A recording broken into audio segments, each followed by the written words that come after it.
Hello, everybody. I am the proactive caregiver, and I specialize in educating others on how to be proactive by empowering you, the caregiver. Because if you cannot take care of yourself, then you cannot take care of your loved ones.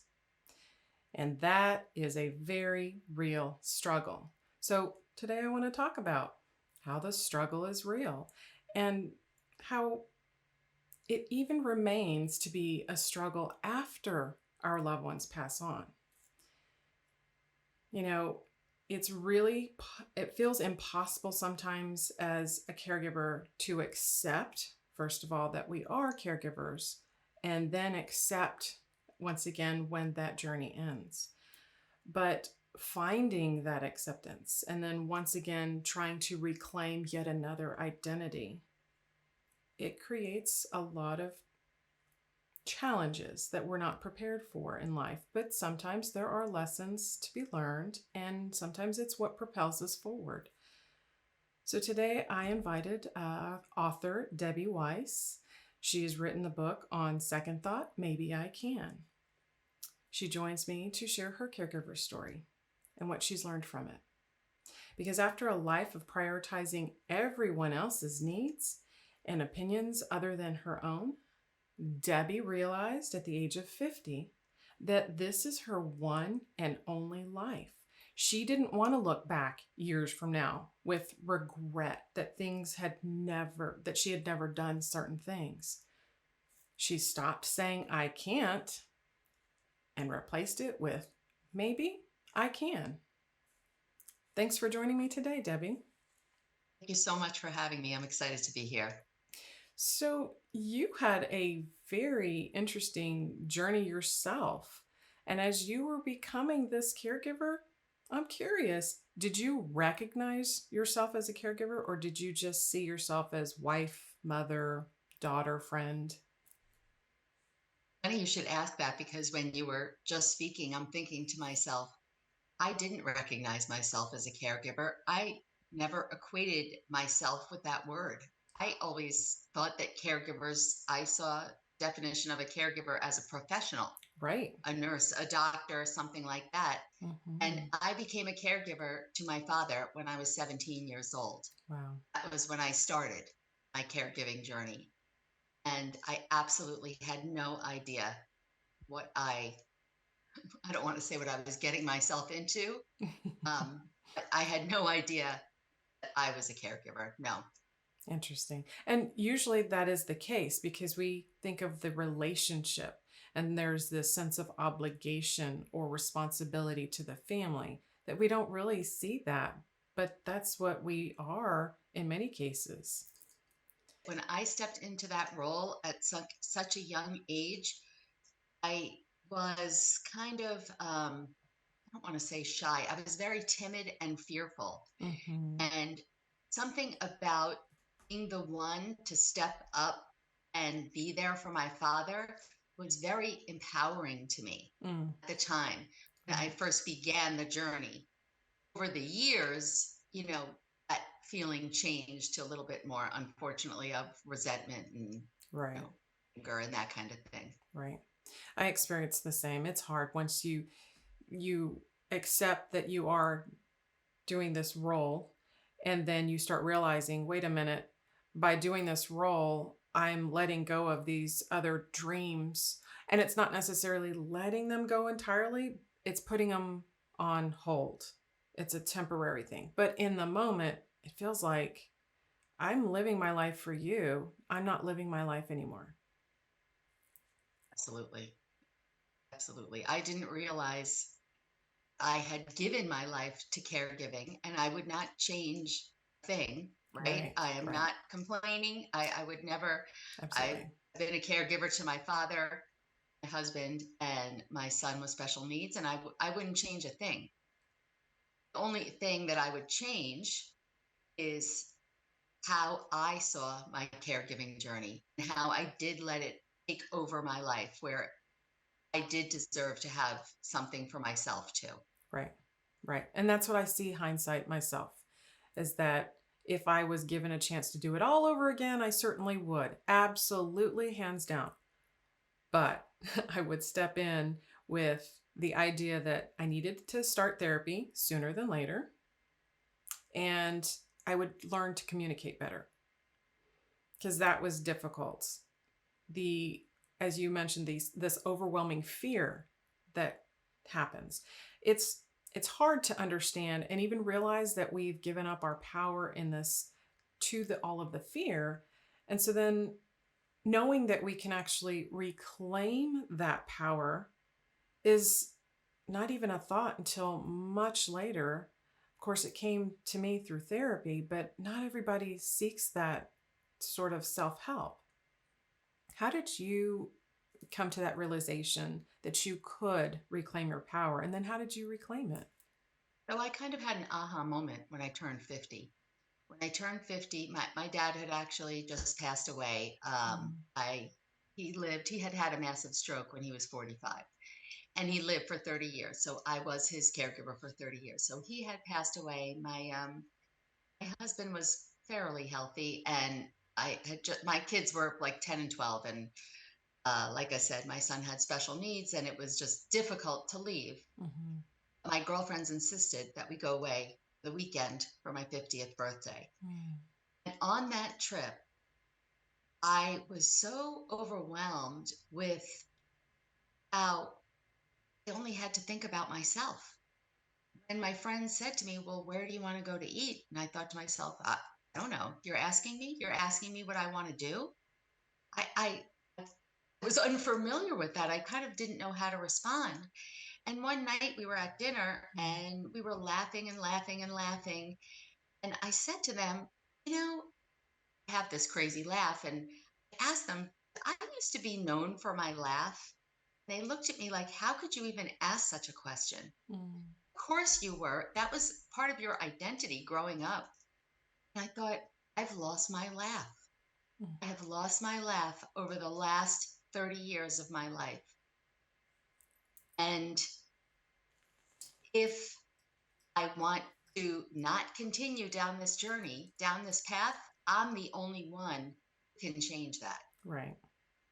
And that's kind of where that realization started. And then, quite honestly, it's been a slow journey transformation. I'm going Mm-hmm. to be 60 in a month from today. So, for the last decade, it's been a slow but extremely powerful, wonderful transformation.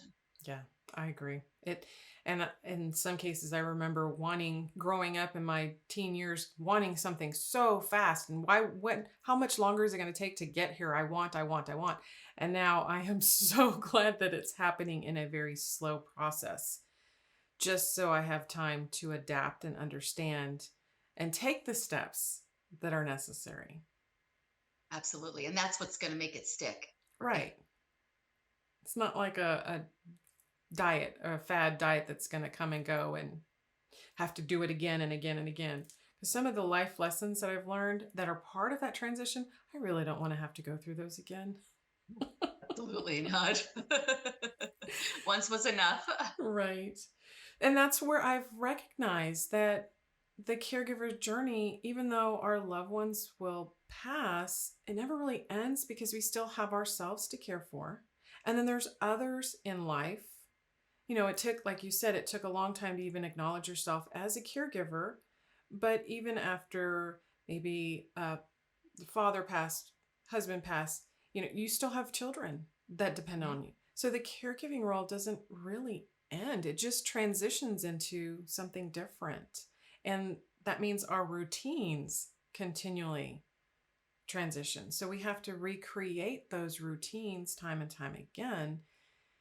And one of the reasons I learned I need to find my routine, a better routine, is because once mom passed, my usual days of visits and things I used to do for her was gone. And that added to that loneliness and that feeling of, well, who am I now? Where do I go now? How did you begin to recreate your routines? I think when my father passed, it was, it was a little bit easier because I was going to visit him every day, but yet I should have been, I hate to say should have been, Right. at my job. my full time, I'm self employed. So I should have been there. The thing that was always difficult, I think, like when anybody passes, he was always calling me, always with the phone calls. And then when he was, really deteriorating, calls from doctors and nurses, and you're, 24/7 with your phone and all of that. And every Right. time the phone rings, it takes a while to realize either it's not him, he's not calling, it's not about him.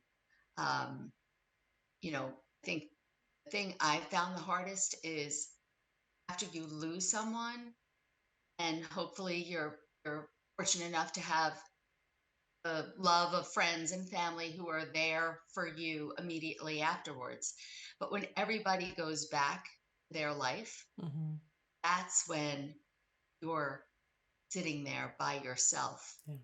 with this grief. And I know when my dad died, and more recently when my husband died, I wanted to wear a shirt that let everybody know what was happening with me, because I couldn't understand how everybody else was going on with regular life and worrying about and talking about something that felt so petty Right. when I was dealing with something so devastating. I agree. I agree. And it's a catch, right? Because part of when I was experiencing that same feeling, part of me didn't want anybody to know that I was experiencing this because I wanted life to keep moving forward. I needed life to keep moving forward. Yeah, I was looking and searching for that normalcy again. But at the same time, living in that normalcy, it's a challenge because then there are those that do know and they really want to express their condolences. But I got to that point that every time I heard them say, I'm so sorry for your loss, that was frustrating. I didn't want to hear that anymore. You're reminding me of what I'm trying to move forward from and not necessarily forget, but of just at the course. very least move forward from. It's hard to move from that. It's hard. And for me, at this, when we're recording this, it's been a little over 8 months since my husband passed. And Mm, the difference in feeling from my father to my husband, they're very different grief yes. journeys, Yes. very different. So as you were writing your memoir, I love the idea of wait a minute, maybe I can. Because that's something that I recognized during my caregiving journey that when I found myself saying, I can't do this anymore, I can't, whatever, I realized later, okay, whenever I'm saying I can't, that's probably because I'm approaching or in that state of burnout. And so when you began to write this, maybe I can, what led you into that feeling or idea that, wait a minute, maybe I can do this? I think really examining my life's journey, where I came from.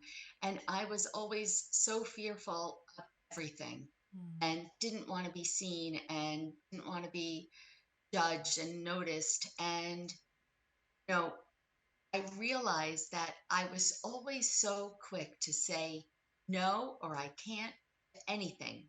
Either something that I was thinking in my mind, right? Like, oh, maybe I can this. No, no, no. No, I would tell myself, or if mm, somebody, said, why don't you try this or why don't you do this? I was so quick to say that, I think because I was just afraid. I was right. afraid of what was on the other side. And I was afraid that I wasn't capable. And then when you stop for a minute and you don't end with that I can't, you Hmm. give it one more second. That's the on second thought, right?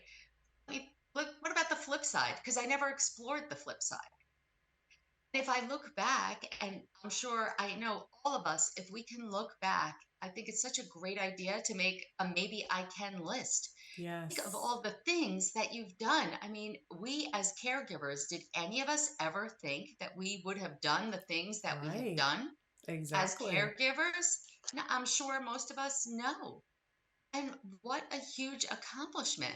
And so if you kind of arm yourself with that moving forward, and it's a little easier to say, hey, wait a second, look at all those other things I did. Maybe I Hmm. can do this. Right.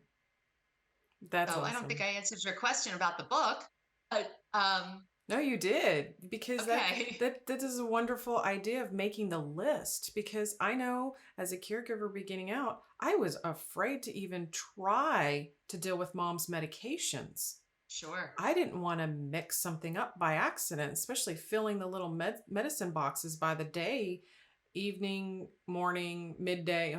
I didn't want to mess anything up. And I kept telling myself, I can't do this, and trying to push it to someone else to do until I started doing it. And it was that feeling of, well, maybe I can do this. Maybe it's not as bad as I made it out in my mind. It's so funny that you're saying this. I have a 12-year-old dog, Multi-Poo. And since my husband, I mean, he's my partner, but since my husband died, he's really my partner. He goes everywhere with Mm. me. And 2 weeks ago, he out of the blue got very ill and developed severe pancreatitis. And he was hospitalized and he came home and they gave me 6 different medicines Oh, to give wow. the dog. Some were pills, some were liquid injectables. My Hmm. dog is the most stubborn thing. My husband was the one who like dealt with all of that stuff with Right. the dog. And I came home thinking, how the heck am I going to do this by myself? Yep. And it's the same thing.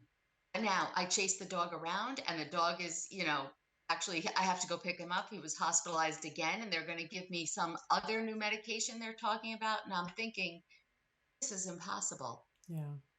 It's an animal, not a person, but it's still caregiving. It is. I'm still having that feeling like, how are they expecting me to do this? I'm not a vet.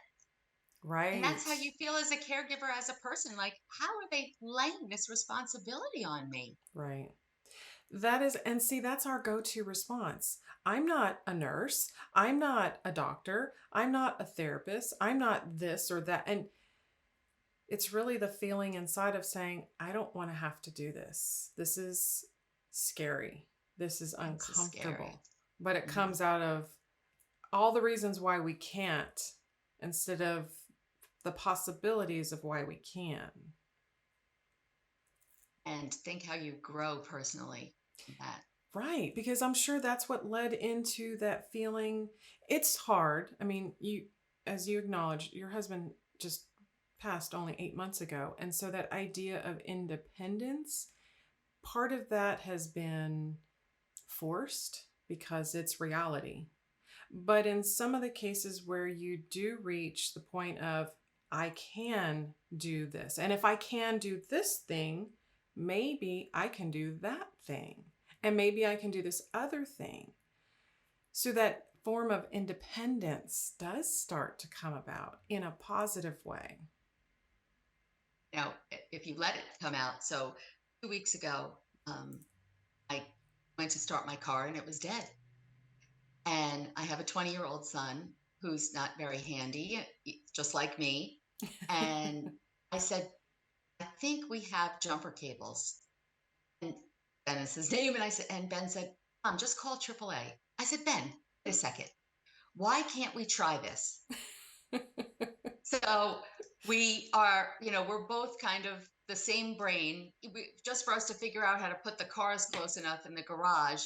And he put something on, we've got the YouTube video, and he goes to put the cable on, and there's a spark, and he's like, I don't think you should do this. And he's begging me to call Hmm. AAA. And I said, Ben, no. We are two intelligent people. Neither of us have ever done this before. Yeah. We are going to figure this out. And we did. You Awesome. know what? What an empowering feeling. And I would never, ever have done something like that before. I had the phone number, 1-800 AAA. I didn't Right. need to figure this out on my own, which is what he was trying to tell me. Like, stop trying to blow us up and just call the number. And I felt like, no, why not? And I think, that's because to add something else, why do I have to feel that I can't? Right. I can do this. We can do this. And you know what?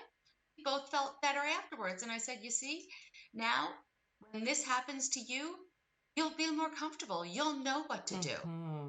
Right. And that is a very empowering feeling because then no matter what, you have this feeling of, I am confident. I can do these things. I'm not mentally paralyzed where fear takes over. And when the fear takes over, the stress goes up. And it's no wonder we live in this world of being sick majority of the time, or at least not feeling good and fatigue, that constant, I'm just tired. I don't have the energy. I don't want to do this. And I know there's all kinds of reasons I'm experiencing in myself at a certain age, hormones and all this other stuff. But when you're paralyzed with fear, it's hard to do anything or want to do anything. But that's awesome. You guys figured it out together, and hopefully you won't have to use it anytime soon, but Exactly. you did it. We did it. We felt great. I mean, like you said, it was so empowering. Like, look what we did. We figured it out. Right, right. So then, does this help you when you look back to recreating the routine of what else do I want to tackle, or what else do I want to try to actually do differently, maybe something that you thought you couldn't do before? Does it give you that different outlook? Absolutely. First of all, I don't consider myself a writer, something I have never enjoyed at all. I was the person in college who said, you have to write a lot of papers in that class because if you do, I'm not taking it. And so the fact that I've actually discovered at this point in my life something that I enjoy, Mm-hmm. and I still have difficulty calling myself an author, even though here's the book, Right. because that's just not how I ever viewed myself. And it really is proof that you can do anything that you set your Mm-hmm. mind to. Absolutely. And let me just tell you that I wrote this book while my husband was dying. Mm. It was a an idea that was my husband received a terminal blood cancer diagnosis in June and died December. So it Mm. was 6 months. So it was very quick.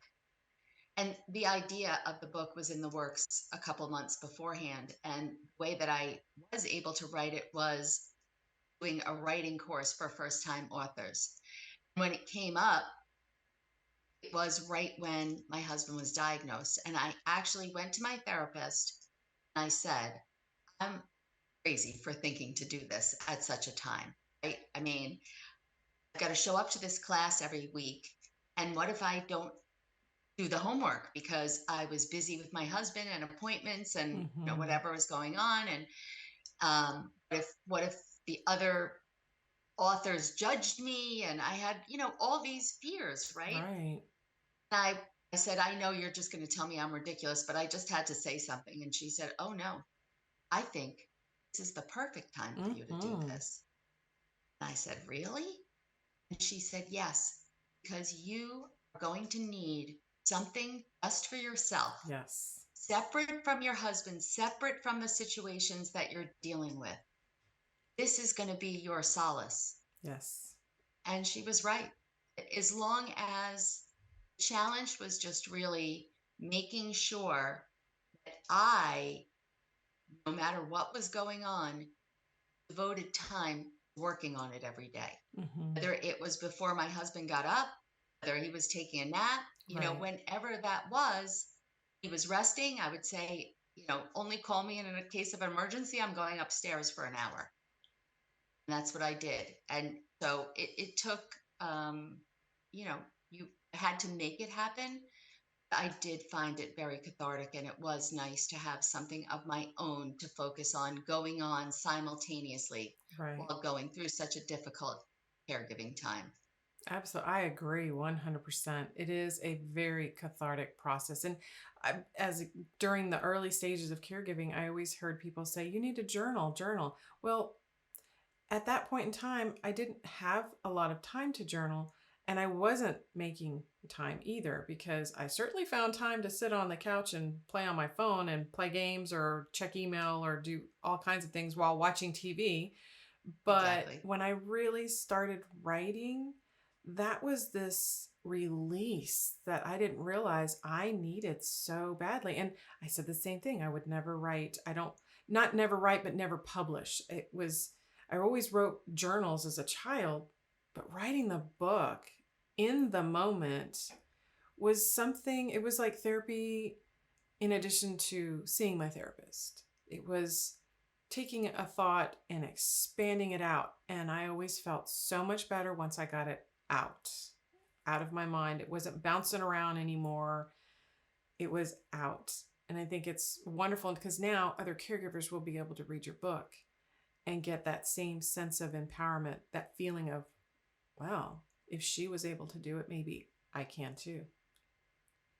That's exactly the goal of writing the book, because when I realized, boy, it's taken me 50 years to come to this realization, Yeah, there must be other people out there who are just exactly. like me. If Exactly. I can be the person to tell them, no, there's another way, despite your circumstances. I just kind of felt sorry for myself my whole life. Like, this is my circumstances.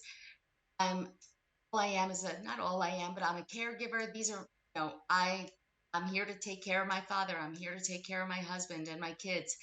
And this is just my life. And I don't Mm-hmm. have any choices. This was given to me. And other people, of course, especially through social media, their lives look so wonderful. And for some reason, mine isn't. And oh well. I Right. never realized I had the power. It doesn't matter. Everybody has different circumstances at Right. different times, Right. right? Some are harder, some are easier. That's what life is. But it's up to each of us how we respond to those circumstances. Exactly. Exactly. And that's pretty much what encouraged me to write mine was stop reacting to life. Start living proactively. Um, the response, the Pareto principle, 20% of what we do in our lives affects 80% of our lives. And so when we can look at it differently and look at it that way, but we have to be able to look at it differently and get out of the fear space. And for me, it was getting out of the head space, analyzing everything, thinking things through. I had to get in that heart space. And once I did that, I couldn't go back. I felt everything, but it was a blessing. And I don't want to call it a curse, but it was also a challenge to feel everything. Yeah. For me, I thought whatever I thought was true, Right. if that makes sense. Yes, I I agree. I never realized, I just assumed, I never really thought about it, right? Mm-hmm. That just because I think it doesn't mean it's so. I Mm-hmm. can change those thoughts that are going on in my head. Yes. And when I start to change those thoughts, when you just flip that switch a little bit, like on second thought, maybe I can, but in every way, you change your life. It, You it do. sounds, it's simple, but it's so challenging. It Right. is really simple concept. Right. Right. And that's what kicks off this transformation in our lives. When you're able to break the programming that we've had all throughout our lives. And I think this is why many people reach this moment. I started reaching it in my late 30s and into my early 40s when my father got sick before he passed. Then from that point on, all the way up to this past year, I'm now 48, this has been a transformation of changing over and realizing, finding that level of independence, seeing the areas of codependence, but also finding things that empower me to take the next step and the next step. So as you're going through that transformation, you were learning to laugh at yourself. And that was a hard thing for me. How did that feel for you when those moments started to arise? But my husband did all the cooking and the food shopping. That was his thing. It was not my thing. And I literally do not know how to cook. The only thing in 30 years I ever made him was toast. When he was really sick, I made him grilled cheese and he gave me not bad, which was practically like a Michelin star. Um, so that was a challenge. And it still is. I don't know why I'm saying it past tense. It is a challenge. Right. What I'm finding is that it's kind of the place where I connect to my husband.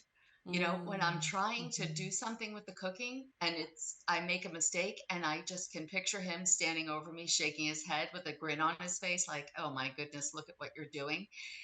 And I talk to him. Mm, Like, I I can't do believe too. this. Can you believe, Gary, that I am doing this right now? It's I one case I can't stand that he left me in this position, so to speak, just speaking about the cooking in one area. In another way, it is forcing me to grow in ways that I never would have imagined. Right. Um, I feel like I am seeing my old self, leaving my old self behind, Mhm. and walking into my new self. And at this stage, I feel kind of in between. I was at a concert last night, and there were a lot of couples there. And my husband wouldn't have gone to the concert when he was alive and healthy. So Mm, this is not like new that I'm just there with my friends, and that's fine. right. I sit there, and there was a couple sitting next to me, and they were holding hands, and not that we would have been doing that anyway. And I thought to myself, that's not me anymore. Yeah. You know, I'm no longer a couple, and that's hard. Yeah. That's hard. It's hard to come home to an empty house. My one son does live with me, but last night he was out, and I come home to an empty house, and my dog was in the hospital, and it was really empty. It's lonely.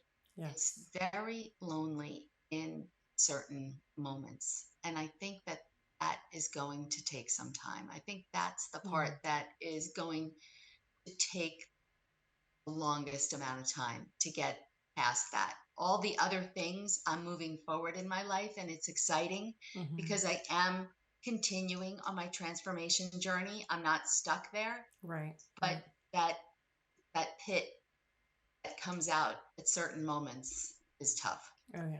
I agree. It is tough. Mom has only passed 4.5 months now, and Oh, I'm that so that sorry. change of, well, I've learned so much from her, and Yeah. moving forward, um,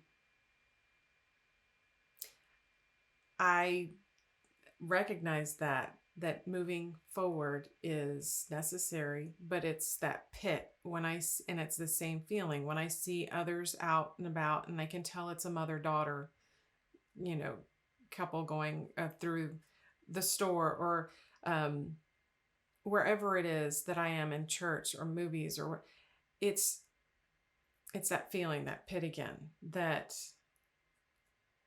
I go forward and you feel the courage and confidence that I can go forward and I can live life and now and recognize that life is going to be different.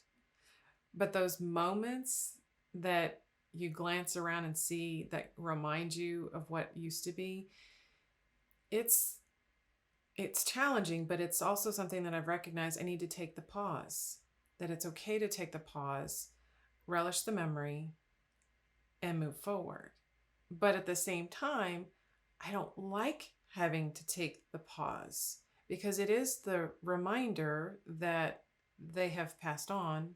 And even though they are looking back and following, because I think it's awesome that you are able to feel comfortable, talk with him while you're cooking. I do that with my dad. I feel like my dad, I channel my dad when I'm cooking because that's when it comes through. Him encouraging me um, to try new things and not be afraid because if it comes out wrong, the worst case scenario, we just throw it away. And I know that sounds Exactly. wasteful, but I mean, if I don't try, and it's the same thing you're facing now, you've got to try and keep moving forward. But those moments are so challenging. The other thing I'll share, because find myself thinking about this often, is a bit of regret, which I've had this with Yes. my dad and I have it with my husband. Thinking to times when I was short tempered. where I Mm-hmm. didn't give him the attention that he deserved. Um, Living with that, that is something I need to let go of because that's not helping anybody. And Right. we all do the best we can in the moment. Right. It's easy to look back, but you don't, at least I don't give myself any grace to say, well, think of all that was going on with you and reacted that way. Right. Now, um, that's also difficult to try and let that go. I have to take a pause there and talk to myself and not let myself go down that negative rabbit hole of Mm. the shoulda, couldas. Exactly. Yeah. The attack of the shoulds. Yep. I think I Oh, they're experienced it as terrible. well. They are horrible, and it isn't the type of pause that we need. It hurts and hinders that transformative process. But I also think when that happens, those are like the little tests along the way, because I react less and less, and I Yes, acknowledge the moment and acknowledge how much I knew in the moment versus how much I learned later, so that I can let go and not recreate that memory with a I should have this, I should have that, I could have this. Instead of, well, I did this because that's what I knew to do at the time. exactly. And it turns into that personal forgiveness. Yes, yes. It's a process. It is. It is very much so a process, just like caregiving is a journey. This is a process after. And that's why I think caregiving never ends, because now you get the opportunity to give yourself that compassion care to really experience, live in that moment, and that moment includes those memories. And now you can look at those memories in a different way. You're not working it in the moment. You can actually see the memory for what it is. Yeah, it, you know, I'm so happy to see that you are, and others like yourself are out there doing these podcasts, writing Yes. books, and making family caregiving a thing. I can't think of what the word is. It's like Right. earlier on, I didn't even know that I was a caregiver. Right. And now that we as caregivers have these tools and these supports, we really need to lean into that, because I have always found that there's nothing better than being in a room talking and listening to other people who have gone or are going through something similar to what I'm experiencing. Right. Yes, and So, that's where I find peace in connecting with other caregivers, especially caregivers who have experienced the stages, because we're all in different stages of our journey, but especially the ones who have recognized loss and that feeling of grief, because the grief afterwards is different than the grief during. And for again, sure. I didn't recognize that until afterwards, and I started to feel that different kind of grief. Yeah. Not that it's nice to go through all the stages, but I know. you're right. Yeah. I guess we all do, right? Right, we It's do. what life is. And one of the things that I started to do to help, the idea of I can't, I don't want to squash the grief. I don't want to avoid it, because a lot of love is there, and the memories that are coming through now, I feel are memories that my mother is saying, let, let me go, but don't forget about this. Remember Right. this, and be joyful in this. But now I find myself wanting to create the adventure list, in addition to, not instead of, but in addition to the list of I want to create the adventure list. Have you been able to consider uh, an adventure that you would like to go on? And- I love that. Well, so yes, I am going on one in less than 30 days. I am Awesome. going for the first time to Italy Oh, with wow. three of my friends to celebrate my 60th birthday. So we will be there. And we are not going to your typical Italy hotspots. We are going to the southern region, a region called Puglia, which is a little bit more less touristy and Mm, more of an authentic experience, and not as, I didn't want that frenetic I need to see everything in Rome, and then we need to hop on a train and get to Venice, and that kind of feeling. Mm-hmm. And I think this is the start of my adventure list, but I love that. And this is my first adventure, but I will start that Mm, list, and this is number one. So that's great awesome. idea. That sounds wonderful. I want to hear how it goes because I'm that's excited. also on my adventure list. And it's really getting out to see the world. And I think as caregivers, once you go through this journey, and especially when you reach the journey's end for your loved one, it gives us a different perspective on life and how valuable and even short it can seem. But the idea of living it, like really living it and enjoying it, comes up. So I hope you have a fabulous time out there. Thank you. Thank you very much. I'm very, very excited. It's started planning it in January or February. So, long time coming. It's hard to Yeah. believe that it's almost here. Yeah. And yeah, I'm excited. It becomes for me a little infectious because the anticipation, exciting, waiting for it to come, it's almost like Christmas the night before, Christmas Eve. And then when it happens, it's done. And it's like, okay, where's the next adventure? You know what? I think one of my self care tips has always been have something on your calendar to look forward to. It doesn't Yes. have to be as big as a trip to Italy. It could be Right. dinner with friends, it Right. could be something small. But just that anticipation of excitement, knowing Yes. that you've got something to look forward to is, I think it's very, very important and Thank you for adds a sharing that. spark of, joy to your life. It does. I'm so glad you said that because we need those little sparks. Because the once you get a little spark, you want more, and then you have more sparks in life, and you're just feeding your heart with joy. There's a very different experience, and this is my message when I've learned there's a very different experience of just living and going through the journey versus taking control and realizing you're going to make the most of the time that you have. Right. And I guess that, that's why people who do themselves have near death experiences, right? They all of a sudden see everything in a new light. And of course, we as caregivers, we see what happens to our loved ones. I Mm-hmm. think that we also can embody that feeling and realize life is precious, life is short, and it's up to me. It's up to you. Yes. Nobody's going to do it for you. I Exactly. forget who said the quote. I don't know. It was something like, nobody's going to do your push ups for you. Right. Right. Right. We've got to So, do them. yeah, unfortunately, but it's up to everyone. And why not? What do you have to lose? I Right. mean,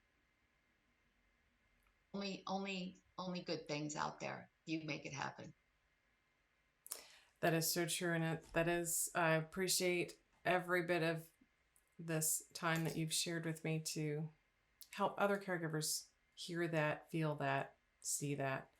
And so, for the other caregivers who are interested in your book, where can they go to find it? Anywhere online, the books are sold, Amazon.com and BarnesandNoble.com. Awesome. My website, brweiss.com. Okay. Well, Debbie, thank you so much for sharing your story, bits of your story with us. And I can't wait for you to go on that adventure and feel the smile throughout your body. And I hope you share some pictures with me afterwards. Um, Absolutely. that's going to be great. And I am so glad you were with your husband and got to be by his side all the way through the end.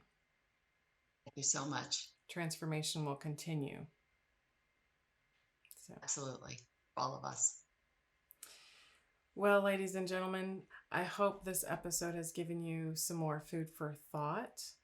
I hope that as you are listening or watching, that you also understand as caregivers that no matter what stage you're in, there is something to learn, there is something to teach you, to bring you to that moment of empowerment, independence, and even transformation. If you need any more information or if you'd like to share your story, please reach out to info@proactivecaregiver.com.